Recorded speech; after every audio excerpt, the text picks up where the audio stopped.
त्रिकोणमिति की सारणी याद करनी है, कैसे याद करूं, कहां से शुरू करूं, ऐसे विभिन्न सवालों के समाधान के लिए आपके लिए लेकर आए हैं त्रिकोणमिति सारणी की बहुत ही खतरनाक ट्रिक, जिसे आप एक बार देख लेंगे तो बुढ़ापे में तक नहीं भूलेंगे। तो आइए इस सारणी को कैसे याद करें, इसकी मैं ट्रिक बता रहा हूं, इसको आपको ध्यान से देखना है। मैं आपसे कह रहा हूं कि केवल आप एक लाइन याद कीजिए, बाकी की जवाबदारी मैं लेता हूं। तो एक लाइन आपको साइन थीटा के सभी मानों की याद करनी है, बाकी के अपने आप आपको याद हो जाएंगे। तो आइए शुरू करते हैं। तो इनको आपको ध्यान रखना है कि ये थीटा दिए हैं, sine theta, cos theta, tan theta, आगे के भी और अनुपात हैं, उनको मैं आगे बताऊंगा। इससे पहले आपको कोण याद रखना है, 0, 30, 45, 60, 90, इतना याद रखना है, 0, 30, 45, 60, 90। आइए शुरू करते हैं। तो ध्यान रखना है, साइन 0 का मान हो जाएगा 0, साइन 30 का मान हो जाएगा 1/2, साइन 45 का मान हो जाएगा 1/2, साइन 60 का मान हो जाएगा करनी 3/2 और साइन 90 का मान हो जाएगा 1। केवल आप इसको रट लीजिए। इसमें भी यदि समस्या है तो आइए इसकी भी ट्रिक बता देते हैं कि इसको कैसे निकालते हैं। तो यहां से देखिए, यहां से लेके 1, 2, 3, 4, 5 कितने कॉलम हैं? 5। तो यहां से हम 0 से गिनती स्टार्ट करेंगे। 0 ये हो जाएगी 1, 2, 3, 4।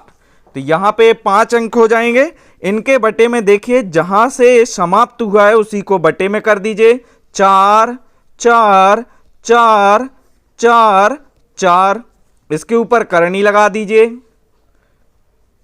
ये करनी लग जाएगी, ये करनी लगा दिए हमने। इसके बाद इसको थोड़ा सा सॉल्व करना है। सॉल्व करने के लिए ये क्या हो जाएगा? 0, तो 0 लिख दिया। यहां ध्यान से देखें, जे लिखा है 1, तो 1 का वर्गमूल 1 और 4 का वर्गमूल कितना हो गया? 2, इसको कर दिया। अब ये कट जाएगा, 2 एकम 2 और 2 दूनी 4, तो 1 का वर्गमूल 1 और करनी 2 में हो जाएगा। इसके बाद इसको ध्यान से देखिए, करनी 3 करनी के अंदर रहेगा और 4 का वर्गमूल हो जाएगा 2। इसके पश्चात 4 एकम 4, 1 का वर्गमूल होता है 1। इस विधि से भी आप याद कर सकते हैं, और मेरे अनुसार सबसे अच्छा तरीका है कि आप इसकी एक लाइन याद कर लें। तो जो हो जाएगा 0, 1/2, 1 करनी 2, करनी 3/2 और 1। इसको ऐसे भी याद रखें, 2 के बाद करनी 2, करनी 2 के बाद क्या आ जाएगा? करनी 3, फिर आ जाएगा आपका 1, यानी कि जो साइन का मान रहेगा 0 से 1 के बीच रहेगा। अब इसके बाद कॉस की कैसे निकालें? तो देखिए, जो लास्ट में है ना, इसकी पूंछ पकड़ना है और इसको पहले नंबर पे लिख देना है। तो आइए इसको उठा के हम आगे रख देते हैं। तो ये हो जाएगा 1। इसके बाद इसको उठा के लाएंगे, ये हो जाएगा करनी 3/2। फिर इसको हम लिखेंगे तो ये हो जाएगा 1/करनी 2। इसके बाद इसको उठा के हम यहां लिखेंगे तो ये हो जाएगा 1/2, फिर लास्ट में चला जाएगा आपका 0। तो हो गई, ये बिल्कुल सरल है। कैसे किया हमने? इसकी पूंछ पकड़ी और क्रम से इसको लिखते गए, इसको यहां, फिर इसको यहां, इसको यहां और इसको यहां, लास्ट में इसको यहां पे लिख दिए। आइए अब 10 का निकालते हैं। तो 10 का कैसे निकालना है? ध्यान देना है, यहां पे लाइन खींची ना, इसको आपको बटे समझना है। क्या समझना है? बटे समझना है, कि यानी कि इसके बटे में ए संख्या लिखी है, इसके बटे में संख्या ए लिखी है, इसके बटे में ए लिखा है और इसके बटे में ए लिखा है।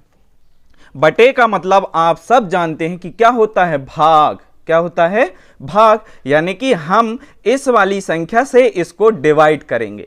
तो जब आप 1 का भाग 0 में देंगे तो क्या हो जाएगा? 0, क्योंकि किसी भी संख्या में जब हम 0 का भाग देते हैं तो वो क्या हो जाती है? 0। आइए इसके बाद ये देखिए बटे में है, तो ध्यान होगा आपको कि बटे के नीचे जब बटे वाली संख्या हो तो वो पलट के गुणा के रूप में जाती है, तो ये गुणा के रूप में जाएगी, तो ये हो जाएगी हमारी, ध्यान दीजिए यहां पे मैं सॉल्व करके बता रहा हूं, 1/2। अब इसको पलट के ले जाते हैं तो ये हो जाएगा 2/3, तो 2 से 2 कट जाएगा, तो यहां पे क्या आ जाएगा 1/3, यहां पे आ जाएगा 1/3। अब इसको करेंगे, पलट के जाएगा तो करनी 2 से करनी 2 कट जाएगा, क्या बचेगा 1, तो हो जाएगा 1।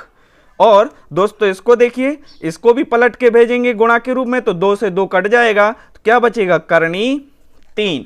तो यहां पे ध्यान दीजिए लास्ट वाला है कि जब हम 0 में 1 का भाग देंगे तो वो क्या हो जाता है, अनंत हो जाता है, अपरिभाषित हो जाता है। ध्यान रखना है कि जब भी किसी संख्या में 0 का भाग दिया जाता है तो वो अनंत हो जाती है।